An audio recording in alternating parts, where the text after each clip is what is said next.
Dapat nag-absent na ako ng Monday, no? Absent kaya ako.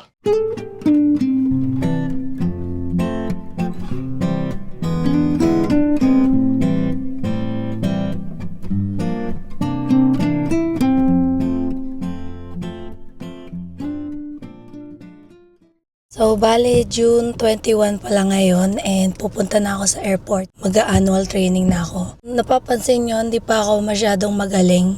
Mas umokay na siya ngayon kasi nung isang araw talaga hindi talaga ako makapagsalita. Dumaan lang ako saglit sa superstore and bumili lang ako ng baon. So, bumili lang ako ng lasagna dito na maliit. And itong carbonara with chicken. Kasi 2 for $9 siya. And then bumili din ako ng fruits. Yan, so merong blueberries, grapes, tsaka strawberry.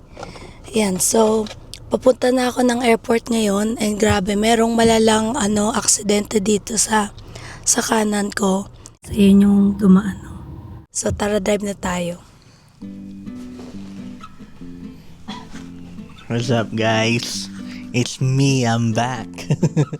So, kaagaling lang namin ng family ko from Fairmont. This is Regium.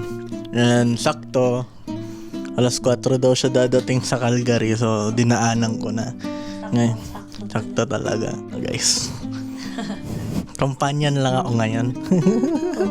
Papaalisin pa ng Alis na mamaya mga 6:30. Time is already 5 o'clock.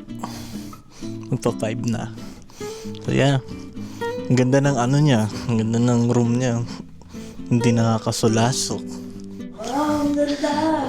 Oh, Ang ganda! Mas maganda. May bathtub, tas merong shower. Doble. Sana all. Yung amin walang ganito. Ay, saan ba kayo nag-stay? Sa Fairmont, yung Sa Fairmont. Maganda ang Fairmont. Mahal nga dun eh. yung ang ganda ng lambot ng bed, guys. Dapat nag-absent na ako ng Monday, no? Absent kaya ako. Pustahan tayo, $3.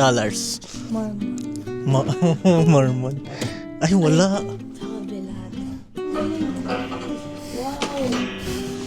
Wow! Pwede kang ayos dito.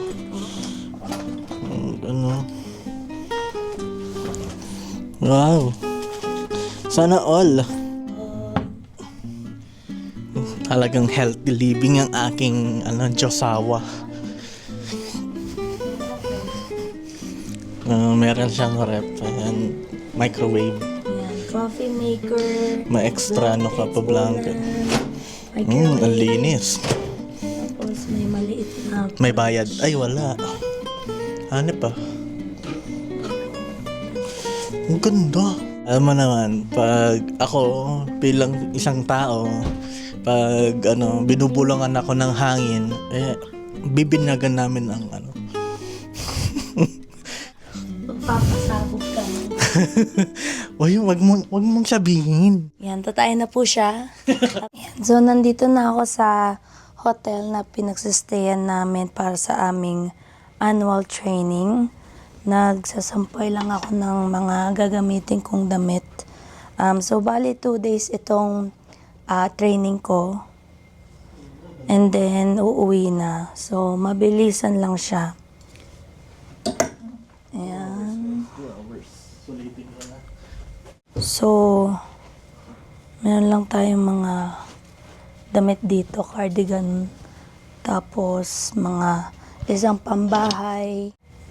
Ito, partner to. Para bukas. Ayan. Yan. Ayan, yun lang guys. Update ko kayo bukas kung successful drill ang ating day bukas. So, yun lang. Isang lang ba? 2 days siya. Uwi na ako sa Tuesday. Tapos, I'm on vacation.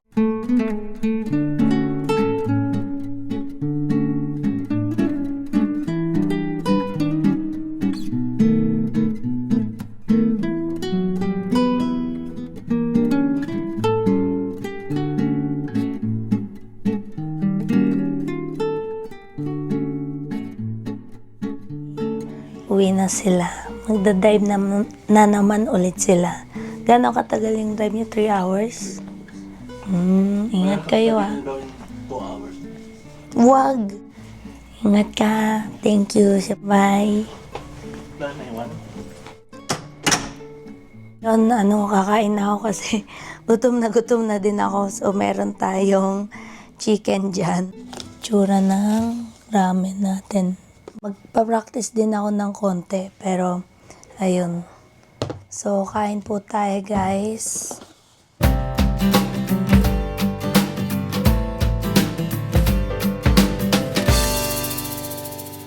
Check ngayon, 5:02 p.m. na. And kakatapos lang namin ng first day namin ng annual training. And good news, nakapasa tayo sa lahat ng drill. So, qualified na naman ako for 1 year. And then, bukas kailangan na naming mag-impake dahil sa campus na kami, pipick upin. Di na kami babalik dito sa aming hotel, no? So, maglilinis lang ako dito ng konti kasi makalat ng ating kwarto. Then, kakain na din ako, no? So, bukas sabi nila boring kasi buong araw is classroom-based lang. So, nakaupo lang kami bukas. So, sabi ng mga instructors namin na magdala daw kami ng madaming pagkain para hindi daw kami magutom. Kanina nga din pala, nag-volunteer ako as para bukas kasi may gagawin kaming practice na emergency landing. So, ayan, tignan natin kung paano yung bukas. Ganon din dito sa Calgary, maulan din. Pero ayan, maaraw na ngayon. Yan, so dito ko na lang sa setup yung camera kasi maglilinis na ako ng konti.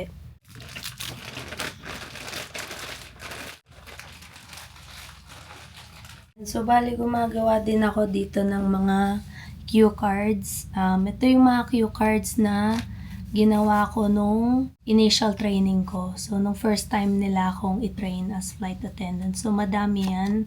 Malaking tulong to kasi hindi ko na kailangan gumawa ulit ng mga bagong notes. Nagre-refer na lang ako back dito sa mga cue cards na to.